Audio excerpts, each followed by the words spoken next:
And just like that, Godzilla was worshipped by the island devils. She was worshipped by them as a goddess. Even when the founder Ymir passed away,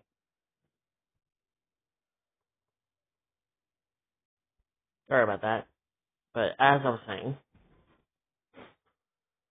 even when the founder Ymir passed away,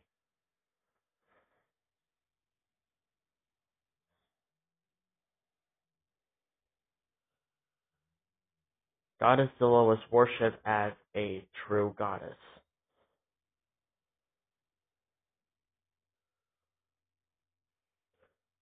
The island devils will often offer her sacrifices.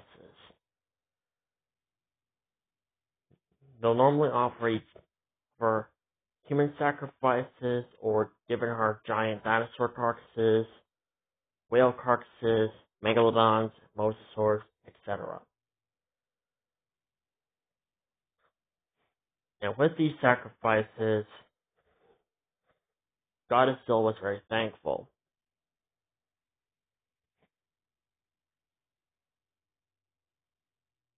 She finally gotten the respect that she rightfully deserved. All she ever wanted was to be treated like a queen.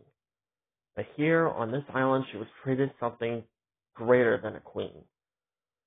She was treated as a goddess.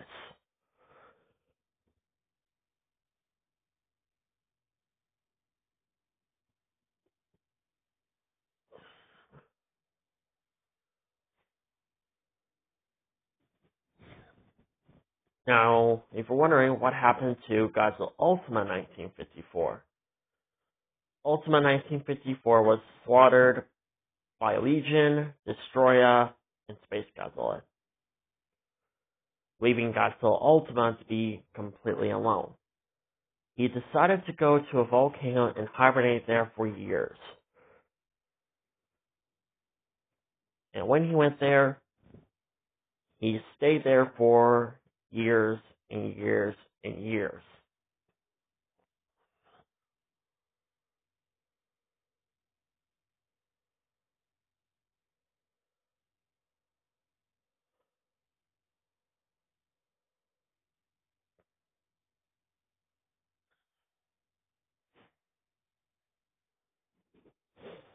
And eventually,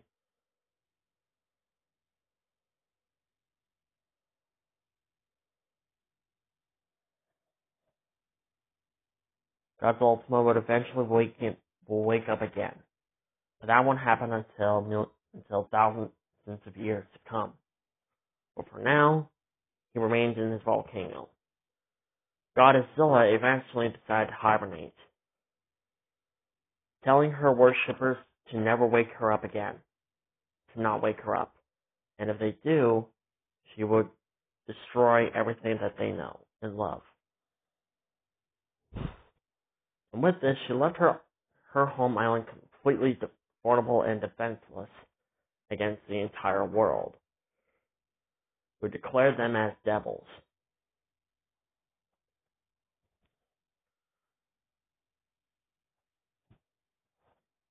Parody was never weak and defenseless when Godzilla was around.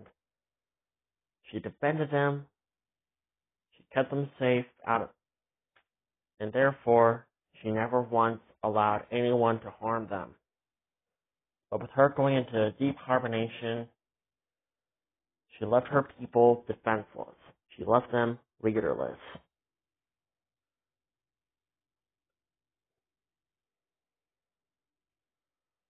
The Kaiju remained in hibernation for thousands of years to come, until eventually Godzilla was woken up by the nuclear bomb testing in 1954, the same year when Godzilla started to attack Japan.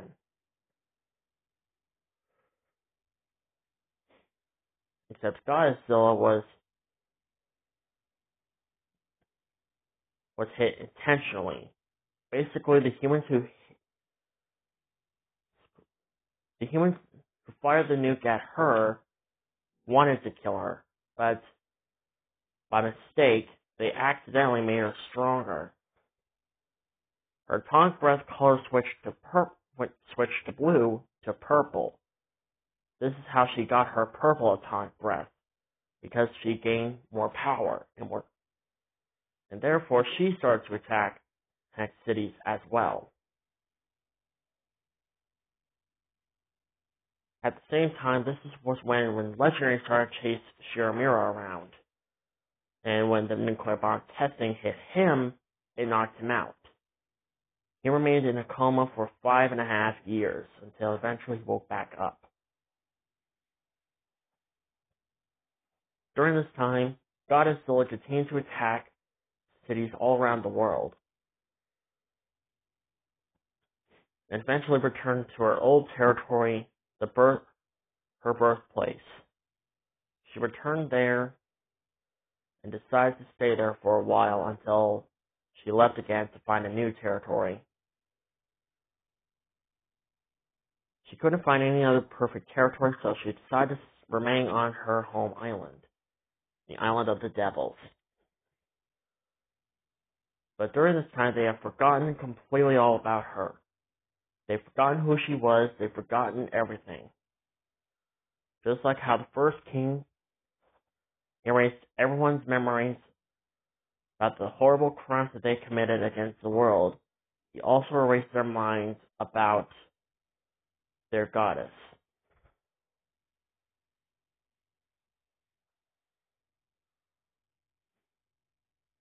And with this, Godzilla was insulted.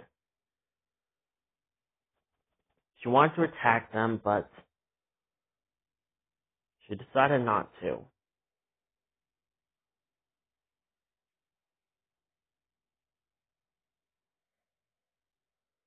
Skipping a few years later, in 2014, Godzilla Ultima was woken up. Becoming a full-grown adult, he was woken up by the nuclear bomb testing near his area.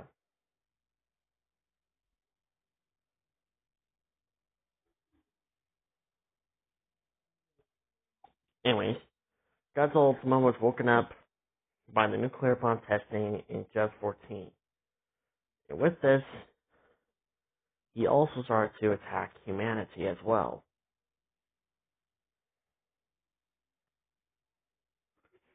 He continued being completely unopposed by anyone.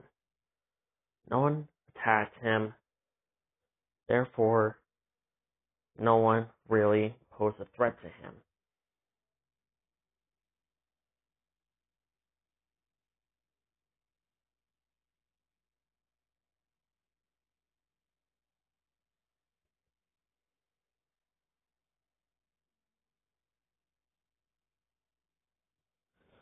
And therefore,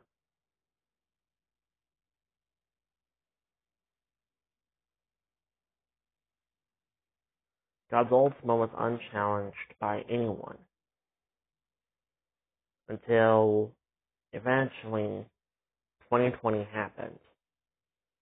After Legendary had his big fight with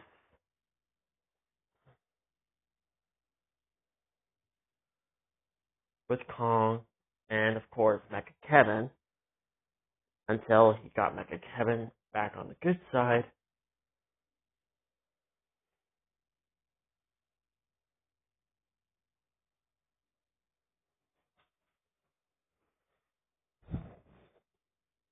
Legendary eventually sensed some other Godzilla was attacking in cities.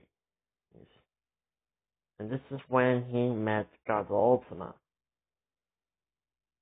And these two had their big fight. However, with Ultima owning 13 different dimensions,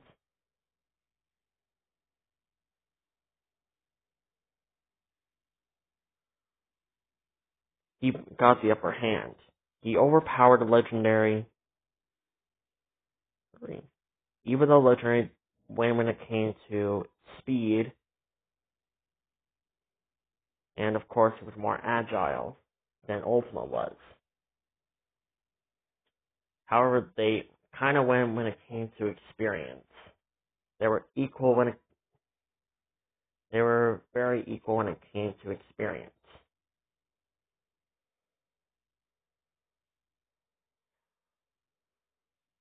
So, but once again,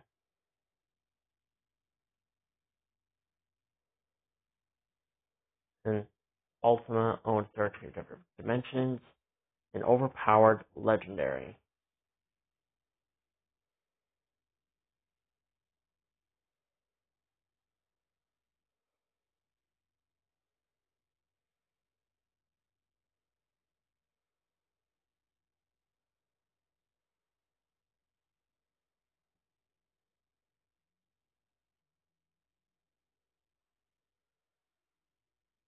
And before Ultima could kill Legendary, Legendary quickly submitted to Ultima as the new king of the monsters.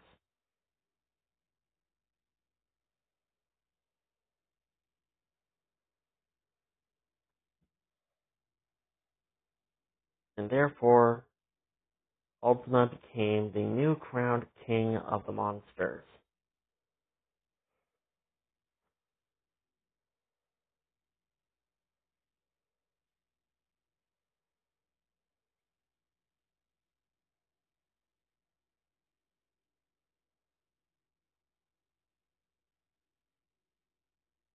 However, something else happened. Back in 2019, King Ghidorah woke up when Destroyer and Space Godzilla found on where he was at. They woke him up, and of course, the events of King of the Monsters had a different alternative ending. King Ghidorah was saved by Destroyer and Space Godzilla before Legendary could kill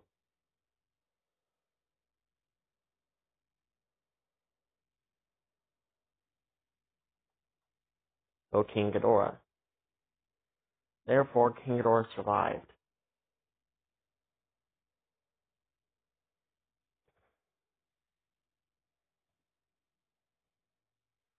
But with this new Godzilla,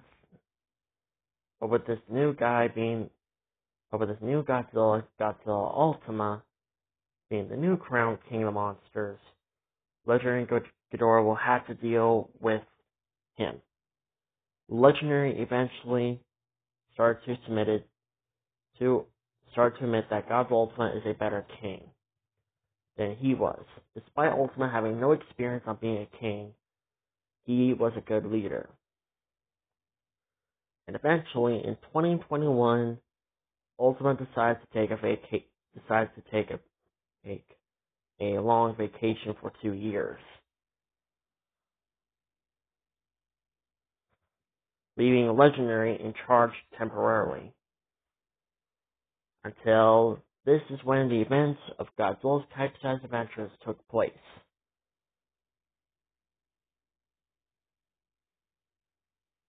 Just like that, the true events of Godzilla's Type-Size Adventures would eventually begin. And Godzilla Ultima would eventually be put to his greatest test, to face King Ghidorah and his army to protect Eren Yeager from him, to prevent King Ghidorah from conquering the world with the Founding Titan's power. And that is pretty much it. That's the origin story of Godzilla's Type-Size Adventures. So I hope you guys enjoyed this video. Like, comment, subscribe, and I'll see you guys in my next video. Bye-bye.